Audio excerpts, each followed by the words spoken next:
Fajinduna tamliba Naga civilian singgi Langla Langjil Numit humnigi manungda khangdoktuna Naga miyamda tektakai-dana khusinnaba ngamdaba tarabadi Naga singna leingak asi boycott tawrakpa yai amadi Naga legislature singna leingak sogatpa lepkadabani haina All Naga Student Association Manipur ANSAM na thadorokpa sirol amana khangalakli sirol asina makha taraduna hai ANSAM gi warebasi tha asigi tang 19 da pangthokiba Emergency Presidential Council meeting na laukibani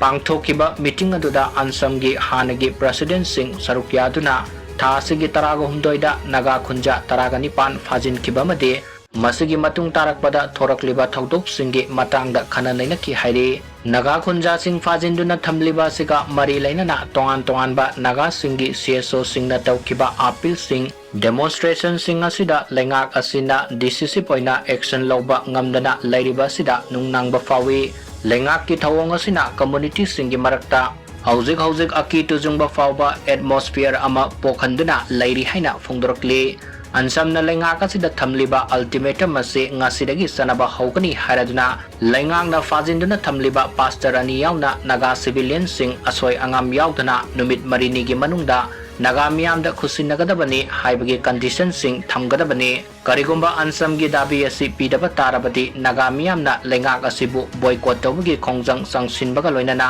Naga legislature sing leingak asida sogatpa lepnaba appeal tawkani haina sirol aduda palli